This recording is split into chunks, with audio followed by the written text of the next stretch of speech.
영광의 삶을 위한 리셋. 아멘. 컴퓨터를 여러분들 사용하시다 보면 컴퓨터가 좀 시간이 지나거나 그러면 막 버벅거리는, 그러니까 시간이 막 오래 걸리고 그런 경험들 아마 컴퓨터를 사용해 보신 분들 아마 아실 거예요. 근데 컴퓨터만이 아니라 아마 스마트폰을 사용하시는 분들도 그런 경험이 있을 것입니다. 어느 날 처음에는 한 6개월, 7개월은 그냥 문제없이 썼는데 어느 날부터 자꾸만 이게 막 되게 막 작동이 안 되고 막 화면이 멈춰 있고 아마 그런 것들을 경험해 본 적이 있으실 거예요. 이제 그럴 때 어떻게 하죠? 컴퓨터라든지 바이러스 때문에 그러든 뭐가 컴퓨터 안에 프로그램이 엉켜서 그러든 그러면 어떡합니까? 다시 재설정합니다. 그걸 리셋한다라고 표현하는 거예요. 그래서 처음 초기화하는 거예요. 초기화하고 내가 사용하기 편리한 사양대로 그 조건으로 이렇게 재설정, 모든 것을 다시 설정을 하죠. 그럼 어떻게 되죠? 다시 컴퓨터든 스마트폰이든 내가 사용하고자 하는 그 목적대로 그렇게 잘 돌아가서 그것을 통해서 내가 원하는 것을 이렇게 얻습니다. 저도 이제 요즘에 이제 코로나라서 그런 일이 없지만 예전에 외국을 나갈 때 아마 여러분들 외국 여행 다 다녀보셨죠? 못 가보신 분들도 있을 텐데 외국 여행을 가다 보면 가까운 일본, 중국 이런 데는 큰 시차가 없기 때문에 별 문제가 없는데 유럽이나 미국이나 이런 쪽으로 멀리 가면 우리나라하고 그 나라들하고 시차가 있어요. 그래서 비행기를 우리나라에 타고 딱 떠서 현지에 딱 공항에 도착하면 가장 먼저 하는 일이 있습니다. 그게 뭐냐면 시간을 현지 시간으로 맞추는 거예요. 그러니까 내가 비록 여기서 출발할 때는 우리나라 시간으로 내 시계를 맞춰서 이렇게 보고서 생활했지만 그 나라에 가면 그 나라의 시간대로 시간을 다시 이렇게 맞춰요. 그리고 핸드폰도 스마트폰도 외국에 나갈 때 가지고 나가면 끄잖아요. 껐다가 다시 딱 키면 어떻게 되죠? 저절로 그 나라 시간으로 딱 설정이 되어져요. 그게 이제 그런 것이 뭐냐면 바로 리셋이라는 의미예요. 리셋.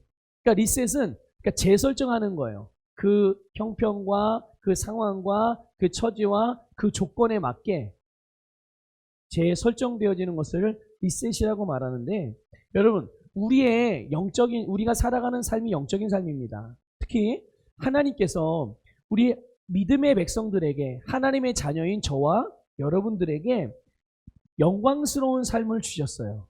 믿으십니까? 네. 저와 여러분에게 하나님이 주신 삶은 그냥 평범한 그런 삶이 아니고요.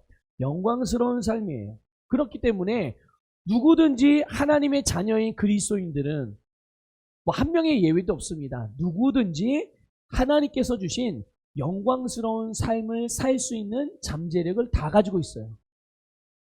누구나 그게 그 사람이 가난한 사람이었든 부자인 사람이었든 그 사람이 병들었든 병들지 않았든 나이가 많든 적든 상관없이 누구든지 그리스도인이면 하나님으로부터 영광스러운 삶을 살 수 있는 능력을 부여받았고 그 삶을 받았기 때문에 그 사람은 언제든지 영광스러운 삶을 살아갈 수가 있는 것이죠. 우리의 믿음의 선배들이 그렇게 살아왔고 또 우리도 그렇게 살 수 있을 뿐만 아니라 우리의 믿음의 후손들도 이 세상에서 그렇게 살 거예요. 자, 그런데 이렇게 영광스러운 삶을 살아가는 데 있어서 필요한 게 있습니다. 하나님께서 우리에게 영광스러운 삶을 주셨고 그런 삶을 살 수 있는 능력을 주셨지만 이것을 내 삶을 위해서 풀어내는 데 있어서는 중요한 그런 과정이 필요한 거예요. 그게 뭐냐면 바로 리셋이라는 과정입니다. 재설정하는 과정이 필요한 거예요. 여러분 로마에 가면 어느 나라의 법을 따르라고 그러죠? 로마에 가면 로마의 법을 따르라고 그래요. 그런 말처럼 여러분 우리가 영광스러운 삶을 위한 재설정이 필요한 것입니다. 재설정이 필요한 거예요. 여러분 오늘 아브라함과 그 조카 롯의 이야기가 본문에 나오거든요. 여러분 이 본문을 통해서 하나님께서 여러분 우리 각자에게 주시는 이 말씀으로 여러분 각자에게 하나님께서 주신 영광의 삶을 위해서 여러분 자신들이 리셋되어지고 여러분의 가정이 리셋되어지고 여러분의 기업이 리셋되어지는 놀라운 역사가 일어나기를 주님의 이름으로 축복합니다. 여러분 우리가 잘 알던 창세기 12장 1절 이하를 보게 되면 하나님께서 아브라함에게 말씀하세요. 내가 너에게 보여줄 땅으로 가라. 이렇게 말씀하십니다. 아브라함은 어디로 갈지를 몰라요. 어디로 갈지를 방향을 모릅니다. 또 목적지도 몰라요. 하지만 하나님께서 보여줄 땅으로 가라고 그랬으니 일단은 떠나요. 일단은 떠납니다. 알지 못한 채로 그냥 떠나는 거예요. 아니, 하나님 좀 알려주고 떠나라고 그러세요. 어디로 가라는지도 모르는데 제가 어떻게 떠나요? 이러지 않았어요. 일단 짐을 들고 떠났습니다. 자, 그런데 목적지도 모르고 방향도 몰랐지만 이 아브라함이 분명히 믿고 인식하고 있던 한 가지가 있었어요. 그게 뭐냐 하면 바로 아브라함 자신을 향한 하나님의 계획, 그리고 하나님께서 그 일을 이루시기 위해서 자기에게 행하신 일들, 이것에 대해서만큼 분명했어요. 그러니까 이런 거죠. 하나님께서 자신에 대하여 계획하신 일들이 무엇인지, 그게 어디에 나옵니까? 창세기 12장 2절 3절에 나와요. 한번 읽어보겠습니다. 같이 읽을게요. 시작. 내가 너로 큰 민족을 이루고 내게 복을 주어 내 이름을 창대하게 하리니 너는 복이 될지라. 너를 축복하는 자에게는 내가 복을 내리고 너를 저주하는 자에게 내가 저주하리니 땅에 모든 족속이 너로 말미암아 복을 얻을 것이니라 하신지라. 아멘. 이것이 바로 아브라함에게 하나님께서 주신 약속이었고, 이걸 아브라함의 입장에서 생각하면 아브라함을 향한 하나님의 계획이었어요. 그러니까 아브라함은 자기가 갈 길이 뭔지 모르고 목적지도 몰랐지만 분명 하나님이 나에게 이런 계획을 갖고 계시구나. 내 인생은 이렇게 펼쳐지겠구나. 그런데 아브라함이 이렇게 자기의 인생을 만들 수 있는 능력이 있어요, 없어요? 없잖아요. 본인 힘으로는 안 되잖아요. 그런데 그런 자기 자신을 바라본 게 아니라 맞아, 하나님께서 이런 계획을 나에게 하셨는데 이게 지금 하나님께서 나에게 행하시는 일이라네. 맞아. 그래. 그러면 하나님께서 내게 향하신 계획을 하나님이 이루실 것이니까 그래, 가자. 이거였어요. 그러니까 다른 건 다 몰랐지만 내 인생에 대한 하나님의 계획이 있고, 그 계획은 항상 선한 계획이었고, 그리고 그 선한 계획을 누가 이루신다고요? 하나님이 이루신다. 이것에 대해서 아주 분명했어요. 그래서 이 아브라함은 이렇게 하나님의 말씀을 의지해서, 말씀을 따라서 자기의 고향을 떠나게 된 것이죠. 여러분, 하나님이 하나님의 백성들에게, 그리스도인들에게 주신 영광의 삶이 바로 이런 삶이라는 것을 믿으시기를 축복합니다. 하나님께서 오늘 창세기 12장 2절 3절에서 약속하신 이 놀라운 영광스러운 삶, 이것은 아브라함 한 사람에게만, 아니 이스라엘이란 나라 사람에게만 주어진 하나님의 약속이, 축복이 아니라 오늘 예수 그리스도를 믿는 모든 사람들에게 하나님께 주시는 놀라운 축복이고 영광스러운 삶이라는 것을 여러분 깨달으시고 이것을 믿음으로 취하시기를 축복합니다. 자, 아브라함은 이 약속의 말씀을 믿음으로 받고 이제 길을 가기 시작했어요. 여러분, 이게 무엇을 의미할까요? 그가 그동안 어떻게 살아왔습니까? 이렇게 말씀을 따라 행하기 이전까지, 말씀을 따라 창세기 12장 1절 이하에서 하나님께서 아브라함을 부르셔서 그에게 말씀하시고 아브라함이 그 말씀을 따라 가기 직전까지 아브라함은 하란에서 어떤 삶을 살았을까요?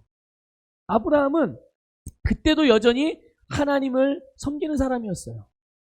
그러나 그때는 보고, 눈에 보이고, 귀로 들리고, 자기 감각으로, 감정으로 느끼고, 이런 것들을 따라서 행했던 사고방식을 가지고 살았고, 그런 삶의 방식, 그러니까 보이지 않고 느껴지지 않으면 인정할 수 없고 행할 수 없는 그런 삶을 늘 살아왔고 거기 길들여져 왔는데, 이제 그러지 않아도, 보이지 않아도, 느껴지지 않아도, 뭔가 들려지지 않아도, 이해가 되지 않아도 하나님께서 말씀하시면, 하나님의 말씀이면 그 말씀대로 사는 삶, 바로 말씀의 사고방식과 말씀대로 행하는 삶의 방식으로 그의 생각과 마음과 삶의 모든 것들이 재설정되어지는 거예요. 바로 믿음의 발걸음을 내딛기 시작하면서부터 그것이 재설정되는 것이죠. 여러분, 아브라함은 아까 좀 전에도 표현했지만 이전에도 아브라함은 하나님의 백성이었어요. 하나님의 백성으로서 하란에 살고 있었어요. 그러면 그렇다고 해서 아브라함이 하란에서 아니 나는 그냥 여기가 좋습니다. 그러면 그렇게 만약에 하나님께 그렇게 반응했다면, 아니 보여주지도 않고 어떻게 하나님 가라고 그래요. 하나님 만약 이랬다면 하나님께서 그래? 너는 불순종이 죽어라 그러고 심판했을까요? 그렇겠습니까? 아니에요. 하나님 하나님 예수님 믿잖아요. 나 저 예수님 믿는 믿음이 있다니까요. 믿음이 있다니까요. 하나님 말씀하시죠. 하나님께서 누구누구야 아브라함아 이렇게 하도록 해라. 이쪽으로 가도록 해라. 이게 옳은 길이다 말씀하세요. 하나님 알아요. 하나님 말씀 아는데 일단 저는 믿는 믿음이 있으니까 예수님을 믿는 믿음이 있으니까 저는 그냥 제가 일단 생각하는 대로 살아볼게요. 이런다고 해서 하나님께서 그를 불심판으로 지옥으로 보내지 않아요. 하지만 중요한 것은 무엇입니까? 하나님께서 그 인생을 향하여 계획하시고 그에게 주신 영광스러운 삶을 살 수가 없다는 거예요. 살면서. 여러분 혹시 예수 그리스도를 믿는 것, 여러분 신앙생활하는 것을 단지 죽어서 천국에 가기 위해서만 여러분 예수를 믿습니까? 처음에 시작은 그랬을 수 있죠. 처음에 내가 예수님 믿고 구원받기 위해서 나는 지옥 가지 않고 천국 가고 싶어. 이래서 예수를 믿을 수도 있어요. 그런데 여러분 하나님의 말씀이 단지 죽어서 천국 가는 것으로만 우리에게 가르쳐 줍니까? 그 이상의 깊은 영적인 의미들. 그리고 죽어서 가는 천국이 아니라 우리가 죽어서 가는 천국에서 누릴 수 있는 모든 것들을 이 땅에서 맛보고 살 수 있도록 이 땅에서 풀어낼 수 있도록 우리에게 그런 능력과 권세를 주셨다는 것을 말씀으로 우리에게 가르쳐주고 계시잖아요. 그렇죠? 근데 이런 삶이 불가능해지는 거예요. 그러니까 보세요. 이렇게 바로 이렇게 아브라함에게 창세기 12장 1절 이하의 말씀을 통해서 아브라함이 말씀을 따라갔다라는 이 내용을 우리에게 알려주시는 것은 바로 믿음이 무엇인지, 믿음으로 사는 게 무엇인지, 어떤 것인지를 보여주는 거예요. 믿음을 갖고만 있는 게 아니라 믿음으로 살면서 누릴 수 있는 영광이 어떤 것인지를 하나님이 무엇을 원하시는지를 보여주기 위해서 주신 말씀이란 말이죠. 자, 이제 창세기 12장 오늘 본문입니다. 창세기 12장 5절에 보면요. 아브라함이 하나님께서 가라고 말씀하실 때, 떠나라고 말씀하셨을 때 아브라함이 빈손으로 가지는 않았어요. 창세기 12장 5절 한번 볼까요? 읽어보겠습니다. 시작. 아브라함이 그의 아내 사레와 조카 롯과 하란에서 모은 모든 소유와 얻은 사람들을 이끌고 가나안 땅으로 가려고 떠나서 마침내 가나안 땅에 들어갔더라. 아멘. 그러니까 아브라함은 하나님이 떠나라고 그랬는데 이제 가난한 상태로 떠난 게 아니에요. 본인이 갖고 있는 모든 것, 하란에서 생활했던 모든 것들을 다 소유를 가지고 갔어요. 자, 아브라함의 아브라함의 일행들이 이제 하란을 떠나서 가나안으로 갔고, 또 오늘 이제 우리가 읽은 본 말씀 보니까 가나안에 갔다 가나안에서 또 애굽으로 내려갔다가 애굽에 다시 네겝으로 올라가고, 그리고 결국은 베델에까지 이르게 돼요. 그런데 이런 여정 가운데 조카 롯이 계속 같이 동행을 합니다. 자, 그리고 오늘 본문 2절 말씀. 오늘 본문 2절 말씀을 보면 그가 가진 소유에 대하여 이렇게 기록하고 있어요. 한번 읽어보겠습니다. 시작. 아브라함에게 가축과 은과 금이 풍부하였더라. 아멘. 여러분, 성경은 아브라함에게 그의 소유가 풍부했다라는 것을 우리에게 알려줘요. 그러니까 하란에서 떠나면서 하란에서 가지고 나온 것도 있지만 그 가지고 나온 것에 어떻게 된 거예요? 점점 더해지는 역사가 일어난 거예요. 오늘 본 말씀이 기록된 이 시점까지 아브라함의 여정 가운데 이렇게 더해지는 영광에서 영광으로 그 다음 영광, 지금의 영광에서 다음의 영광으로 나아가는 이런 확장들이 일어난 것이죠. 그런데 여러분 이게요 단순히 아브라함의 어떤 재정적인 재산이 늘어났다는 의미가 아니에요. 이것을 통해서 우리에게 알려주는 영적인 정보가 있는 거죠. 하나님께서. 이게 뭐냐면 하나님께서 일찍이 창세기 12장 1절 이하에서 아브라함에게 약속하신 복되고 영광스러운 삶, 그런 삶이 시작되었다는 것을 가르쳐주고 있는 거예요. 아브라함의 입장에서 표현한다면 그의 삶은 매 순간순간마다 성공적인 삶을 살아가는 거죠. 그러니까 여러분 우리의 삶의 성공이 앞으로 20년 뒤에 일어나고 30년 뒤에 일어날 그냥 막연한 일이 아니라 매일매일의 삶이 어떤 삶이 되는 거예요? 성공적인 삶이 되는 거예요. 오늘 하루의 성공적인 삶, 또 내일은 내일의 성공적인 삶. 이 성공적인 삶 하루, 이틀, 3일, 한 달, 1년, 2년이 누적돼서 어떻게 되는 거예요? 그렇게 해서 결국 우리의 장차 하나님께서 우리에게 계획하신 미래의 모든 삶이 성공적인 부르심에 합당한 정말 하나님의 뜻을 다 이루는 삶이 되는 것이죠. 그러니까 아브라함이 점점 풍성해졌다, 부유해졌다라는 표현은 바로 이런 의미를 담고 있는 거예요. 여러분, 하나님께서 우리를 부르시고 우리에게 어떠한 사명을 주시고 또 하나님께서 뭔가를 우리에게 말씀하세요. 그럴 때 혹시 여러분 중에 하나님이 내 거를 가져가신다고 생각하거나 느끼는 분들이 혹시 계십니까? 하나님이 내 거를 가져가시는구나. 하나님이 내 거를 이렇게 뺏어간다고 표현은 안 하겠지만, 그렇게 생각은 안 하겠지만, 하나님 내 걸 가져가서 나에게 손해가 오고 불이익이 올 수도 있구나. 내가 이렇게 그래서 어려워지고 힘들어지고 내가 피곤해지는구나. 하나님은 나의 시간도 가져가시는 분이고, 하나님은 나에게 돈도 가져가시는 분이고, 하나님은 나에게 내 꿈도 가져가시는 분이고, 그런 분들은 없으시죠? 네. 그러니까 여러분, 우리가 하나님의 말씀을 따라서 행할 때 우리가 하나님 말씀을 따라 어떻게 행합니까? 예배드리며 봉사하며 또 섬기고 헌금을 드리고 헌신하고 전도하고 또 다른 사람들에게 말씀을 따라 나누어주고 이런 일을 할 때 이렇게 하나님께서 우리에게 하라고 하신 일들을 하게 될 때 그게 또 우리의 영적인 삶이기도 하지만 그럴 때 내가 개인적으로 나의 시간을 빼앗긴다. 내 재정이 줄어드네. 나의 인간관계가 좁아지네. 또 몸이 피곤하네. 주님께 봉사를 너무 하다 보니까 아니 직장생활 사업하는 것도 힘든데 교회 가서 봉사까지 해? 몸이 피곤해져서 뭐 건강에 문제가 생기거나 내가 하고 싶어하는 일을 못하게 되고 그러니까 하나님께서 하라고 하신 일들을 내가 그렇게 할 때 이런 일들이 나에게 벌어지는구나.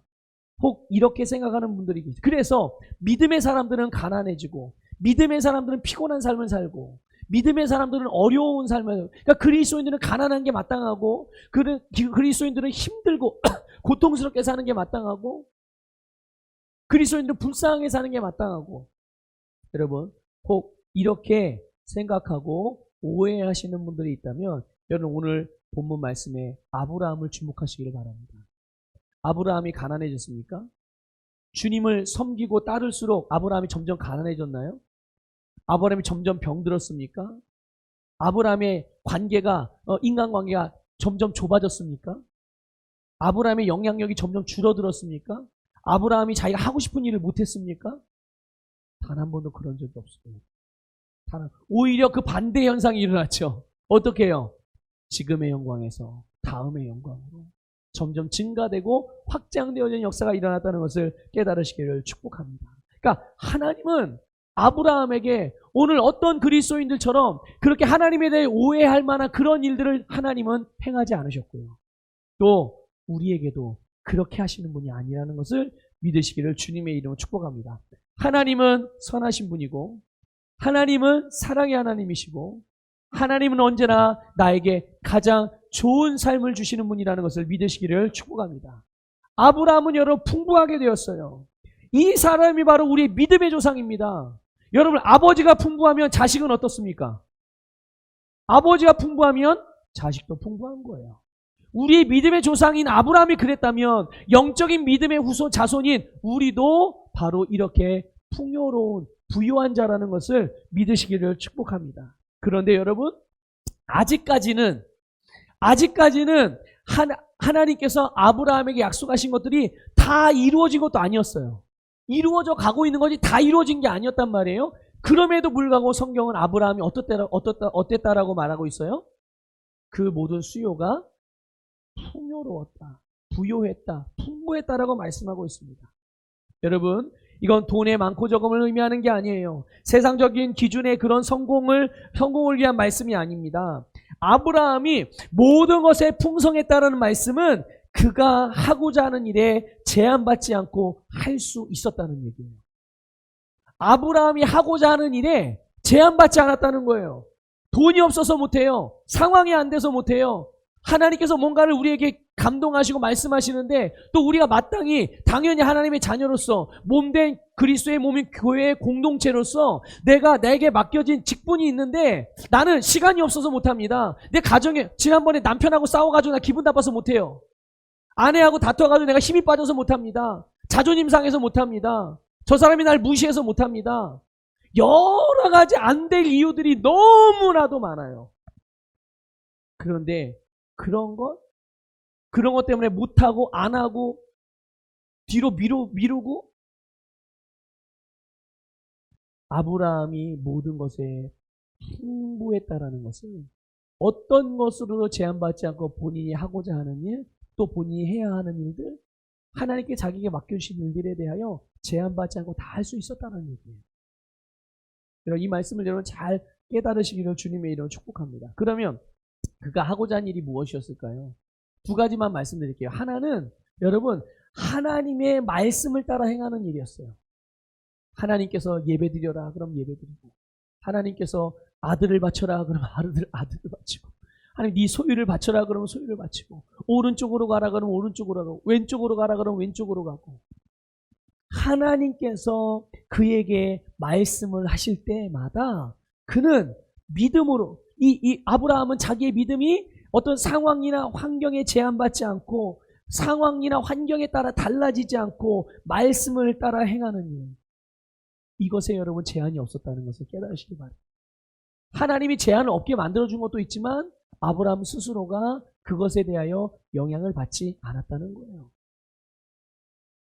하나님과의 관계에 있어서 그는 믿음으로 하나님을 기쁘시게 하는 그런 삶을 살았어요. 오늘 여러분 우리가 해야 될 일이 뭘까요? 오늘 우리도 믿음으로 하나님을 기쁘시게 하는 일이 바로 우리가 하나님 앞에서 해야 될 일이에요. 믿습니까?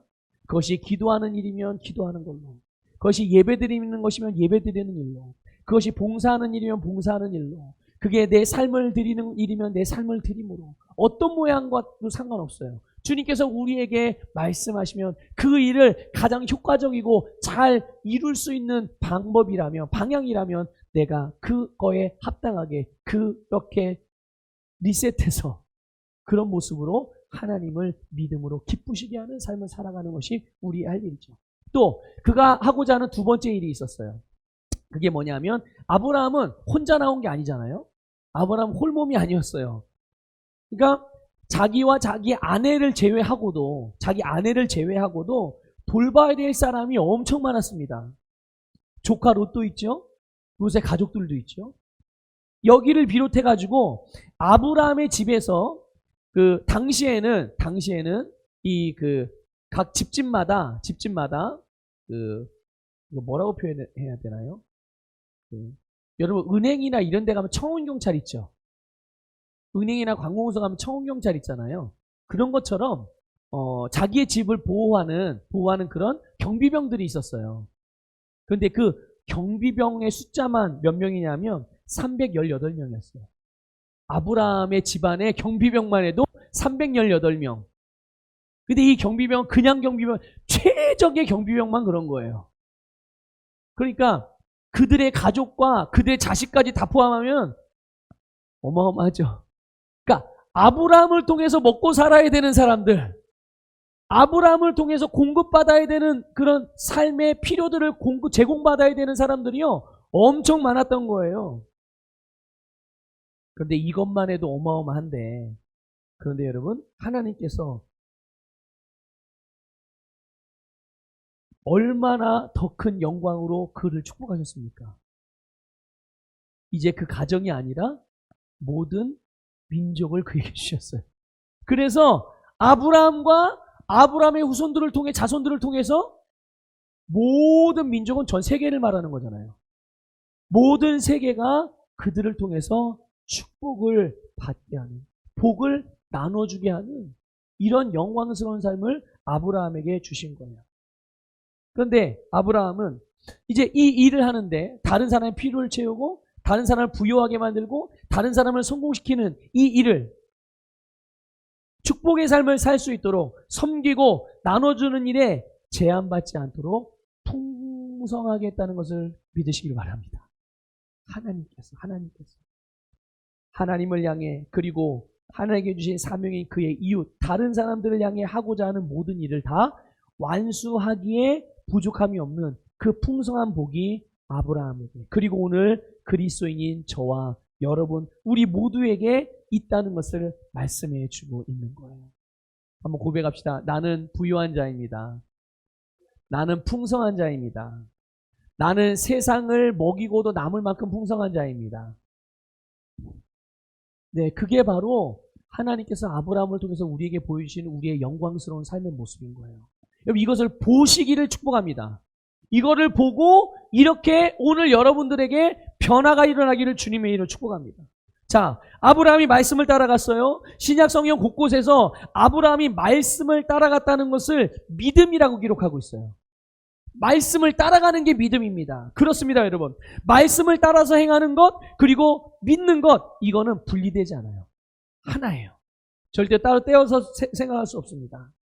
아브라함은 하나님의 말씀을 듣는 순간 그가 이제까지 고향에 살면서 부모, 형제, 친척, 혈연이잖아요. 혈연관계. 이런 안에서, 이런 공동체 안에서 살았던, 그리고 거기 안에서 배우고 경험하며 반응해야 하고 결정하고 선택해야 했던 그런 기준들, 그런 걸 가지고 있었단 말이죠. 그런데 이거를 리셋해서 재설정해서 말씀을 믿음으로 살아가는 삶을 시작한 거예요. 감각을 따르지 아니하고 말씀을 따라서, 믿음을 따라서, 사람의 말이 아니라 하나님의 말씀을 따라서 살아가는 방식을 이제 새롭게 시작한 거죠. 그러니까 그의 생각이든 그의 말이든 그의 행동이든 그의 미래를 하나님의 말씀으로 재설정한 거예요. 자, 그런데 여기에 이제 롯이 함께 했단 말이에요. 롯이 삼촌을 따라갔는데 놀랍게도 롯도 삼촌과 더불어서 큰 부자가 됐어요.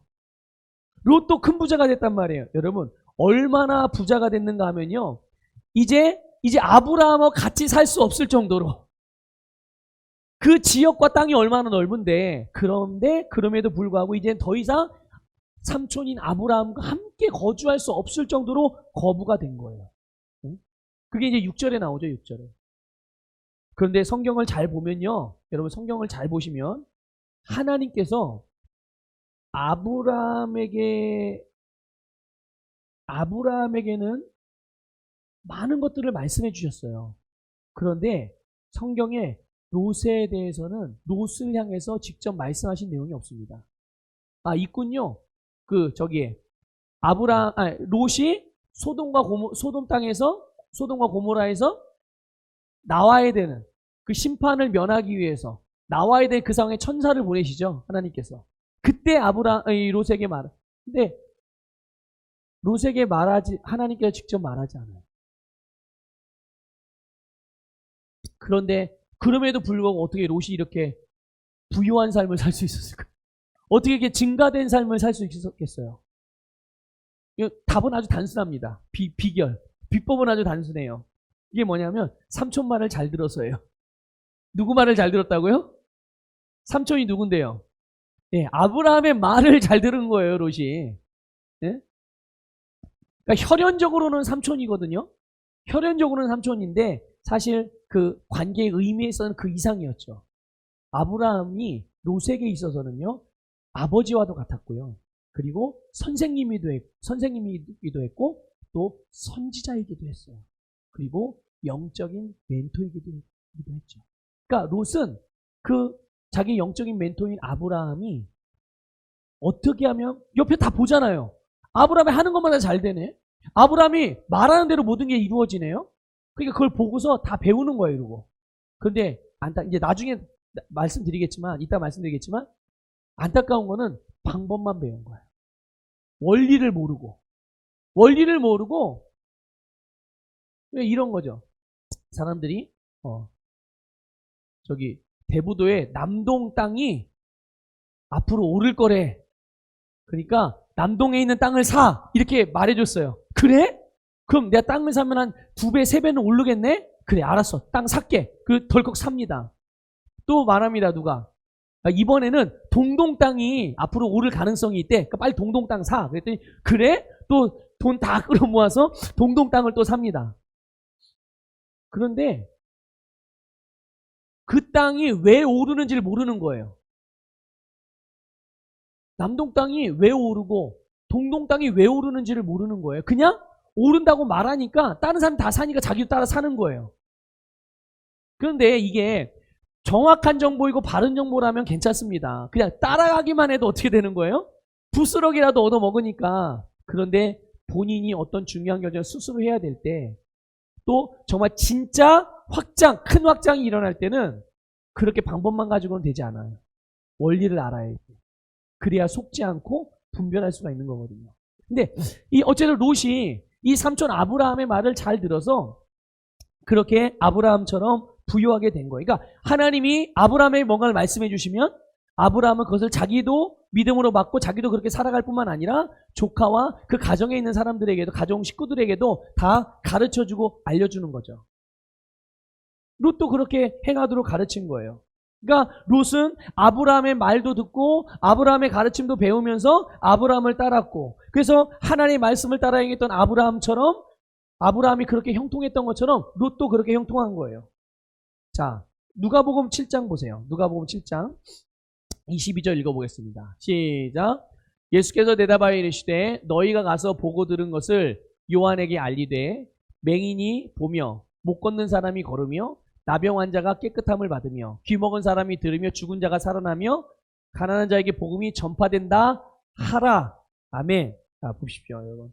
예수님께서 이 말씀을 하실 때는 어떤 내용이냐면 세례 요한의 제자들이, 그러니까 세례 요한이 감옥에 gat혔어요. 근데 세례 요한의 제자들이 예수님을 찾아갔어요.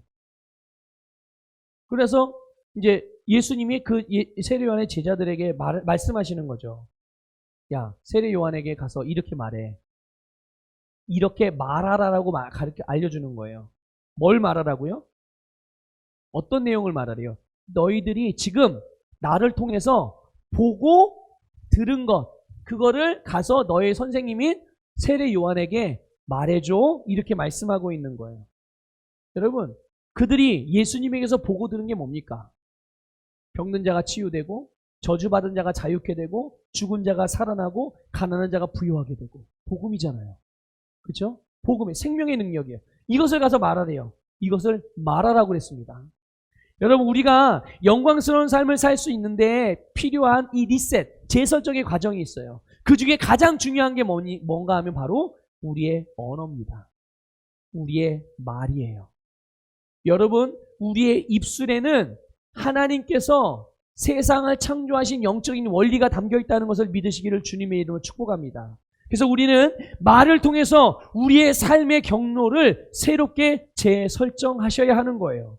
우리가 들은 말씀, 우리가 믿는 말씀대로 말하는 것을 통해서 그것을 고백하고 선포하기 시작할 때 여러분의 삶은 영광스러운 삶으로의 변화가 꿈틀대기 시작할 것입니다. 여러분, 우리의 입술로 가난이나 질병이나 현상이나 기분이나 느낌, 상황, 불신, 불가능, 저주를 말하는 것이 아니라 내가 들은 말씀, 내가 믿는 말씀, 내가 이제까지 경험한 말씀, 그 말씀을 말하세요. 그래서 내 입에서 말이 바뀔 때 그의 삶의 경로도 바뀌는 거예요. 그게 바로 믿음의 원리이고, 믿음으로 우리의 생각과 관점과 시각이 재설정되어지는 부분인 거예요. 다시 본문으로 돌아오면요, 여러분 7절에 보면 아브라함의 목자, 롯의 목자 다툼이 일어났어요. 아브라함이 롯에게 한 가지를 제안합니다. 우리는 친족이니까 서로 다투게 하지 말자. 네 앞에 보이는 온 땅 중에 네가 원하는 곳을 선택해. 이렇게 해서 선택권을 조카인 롯에게 주었어요.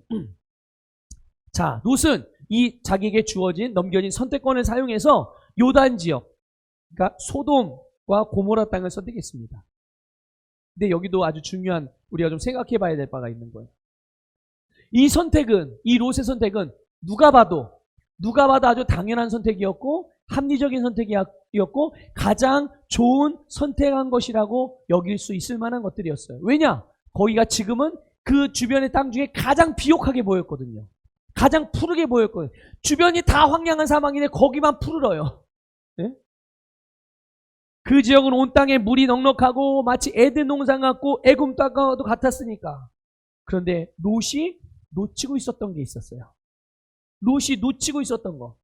근데 이 롯이 놓쳤던 이 부분이 바로 오늘 그리스도인이긴 하지만 예수를 믿기는 하지만 육신적이고 아직까지 감각을 따라 반응하는 성도들이 경험하는 실수와 똑같은 실수, 공통적으로 하는 똑같은 실수예요.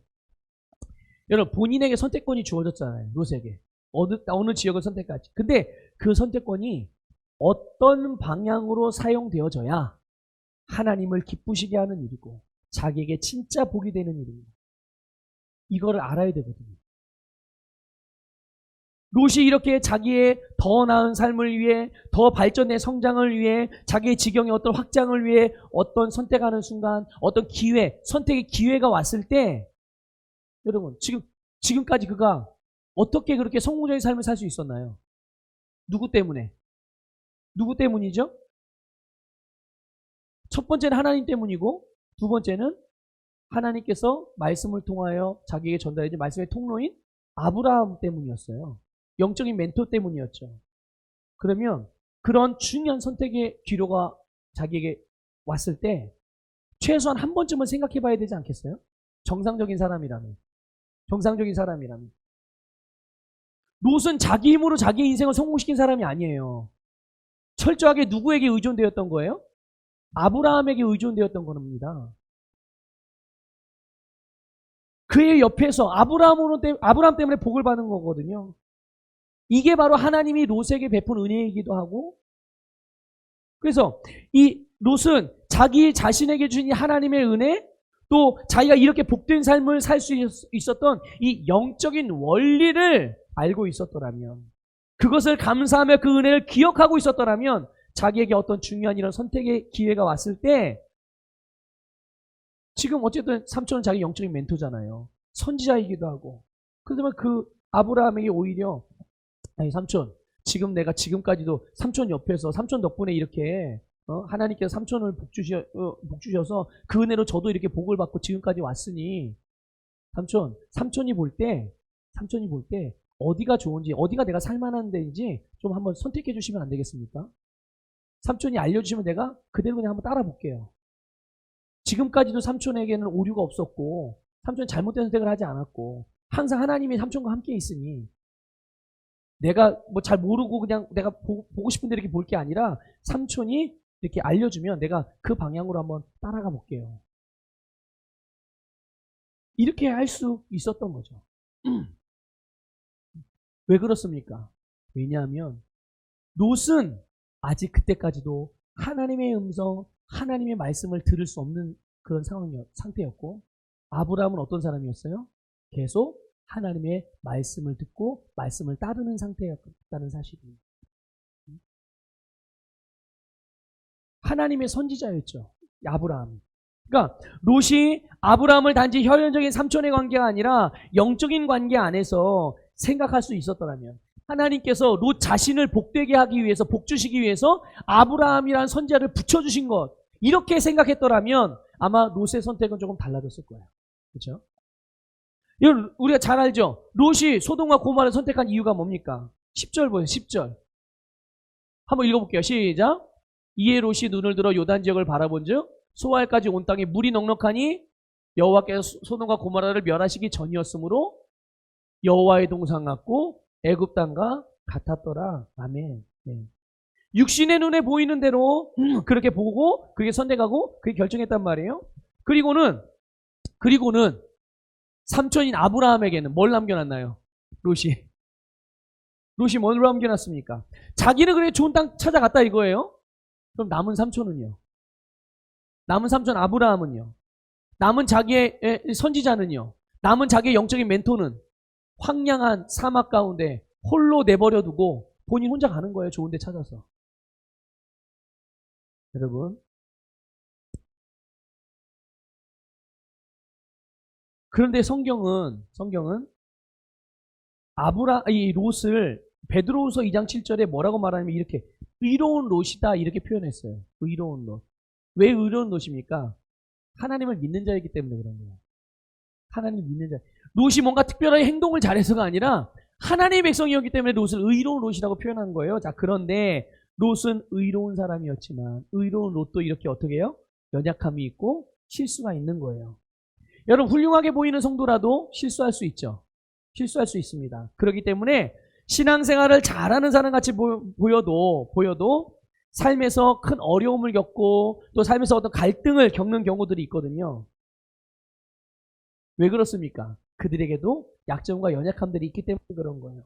그러니까 여러분 보세요. 믿음이 있다고 해서 다 믿음직스러운 게 아닙니다. 믿음이 있지만 어떤 중요한 일들이 있을 때 그것을 믿고 맡길만 하지 않을 수도 있는 거예요. 여러분들은 어떤 사람이십니까? 누가 나에게 일을 맡겨 나는 그들에게 믿을 만한 사람으로서 내가 그 일을 받아도 내가 책임을 감당할 수 있는 그런 신뢰를 주는 사람입니까? 그러니까 내가 믿음이 있는 것과 믿을 만한 사람이 되는 건 다른 거예요. 하나님은 믿음 있는 것뿐만 아니라 믿을 만한 사람을 찾으시거든요. 여러분 믿을 만한 사람이 다 되시기를 주님의 이름으로 축복합니다. 근데 롯은 그게 아니었던 거예요. 그러니까 아브라함은 믿음도 있었고 믿을 만한 사람이 된 거예요. 누구 앞에서? 하나님 앞에서. 그런데 롯은 믿음은 있었지만 믿을 만한 사람이 아닌 거예요. 이게 무슨 차이일까요? 바로 리셋의 차이예요.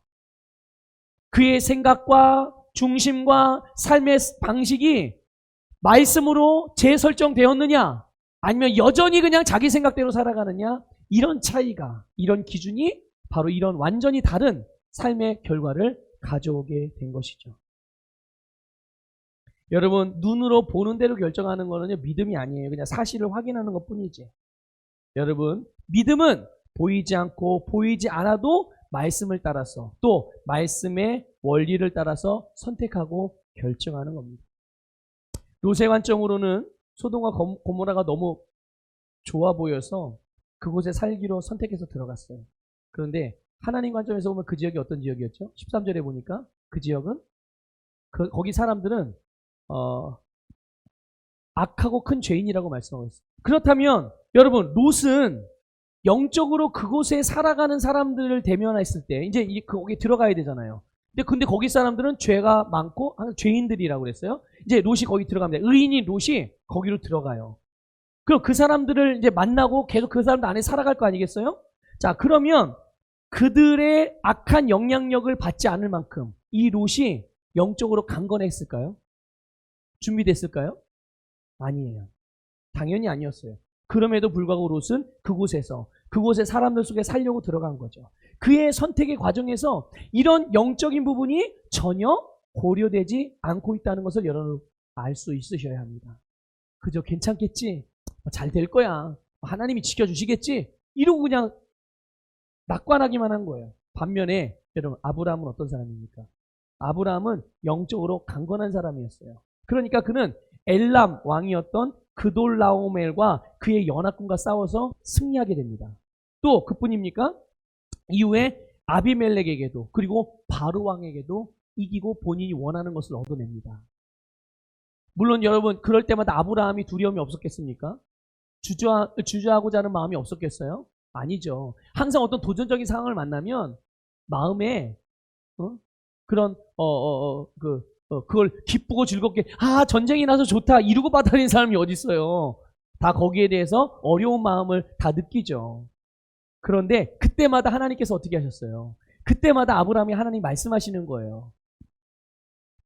그러니까 아브라함은 그럴 때마다 하나님의 말씀으로 자기에게 하나님께서 격려하시고 뭔가를 가르쳐 주시고 도우실 때 그는 그때마다 자기의 믿음을 말씀으로 계속 세워나가는 작업을 한 거예요. 두려워하지 않았고 연약함이 없었던 게 아니에요, 아브라함도. 하지만 하나님이 이런 모양 저런 모양으로 말씀하실 때마다 그 말씀을 가지고 자기 믿음을 계속 세워나갔던 거죠. 이런 과정을 통해서 아브라함의 믿음을 세우고 믿음으로 악한 세력과 불신앙적인 자기의 모든 삶과 습관들을 다 다루는 법을 계속 배우면서 성장한 거죠. 결국 자기 앞에 놓여진 도전들을 다 말씀으로 승리하고 정복한 거예요. 그런데 롯은 이런 과정이 없었어요. 그러고 싶지 않았고 그러지도 않았고 이런 과정도 없고 배움도 그냥 소돔에 사는 거예요. 그럼 롯이 소돔에서 선한 영향을 미쳤겠습니까? 하나님을 전하며 하나님을 증거하는 삶을 살았을까요? 자기의 개인적인 삶에서는 물론 잘 먹고 잘 살 수 있었으나 하나님께서 그에게 계획하시고 주시는 영광스러운 삶은 살 수 없었어요. 롯이 소돔과 고모라의 사람들이 행하는 모든 죄악을 보고 그 죄악에 대해 살면서 계속 갈등을 겪었습니다. 롯이 당연히 하나님을 알잖아요. 하나님을 믿는 사람이잖아요. 그러니까 주변 사람들의 그런 불법, 부정, 악한 일들, 그 자기를 해코지 하려고 하는 이런 여러 가지 일들을 보면서 얼마나 힘든 삶을 살았겠어요. 하나님께서 하나님은 이러지 않는데 하나님 말씀은 이게 옳은 건데 그러면서 계속 갈등을 겪는 거예요. 베드로서 2장 8절은 이렇게 말씀하고 있습니다. 이는 이 의인이 그들 중에 거하여 날마다 저 불법한 행실을 보고 들음으로 그 의로운 심령이 어땠다고요? 상했다. 이게 갈등이 일어났다는 거예요. 갈등이 일어났다는 거예요. 주변 사람들, 직장 동료들, 다른 사람들의 생활 방식이나 불법적인 일들, 이것 때문에 마음이 상한 거예요. 그리고 갈등한 거예요. 그러나 중요한 게 뭡니까? 갈등하고 마음이 상했지만 실제로 그것을 변화시킬 수는 없었어요. 롯은. 다시 말하면 롯은 그것을 다스리거나 정복하거나 승리할 수가 없었다는 것입니다. 그렇다고 롯이 다른 사람들과 비교했을 때 작은 집에 살고 돈이 없었던 게 아니에요. 그는 여전히 부자였고요. 좋은 집에 살고 있고요. 세상적인 기준으로는 별로 문제가 없어 보였단 말이에요. 그러나 뭐가 문제예요? 믿음이 자기의 삶에서 작동되지 않은 거예요. 그의 말과 생각과 행동이 믿음을 따르지 않고 있었기 때문에, 리셋되지 않았기 때문에 계속 어려움의 삶을 겪고 있는 거죠. 그런데 여러분, 아브라함은 어떻습니까? 롯이 떠났어요.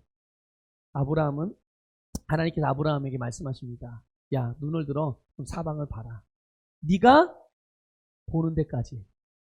네가 보는 데까지. 어디까지 보입니까? 사방을 보면 어디까지 보여요? 이렇게 보면 내가 볼 수 있는 끝까지 보이죠.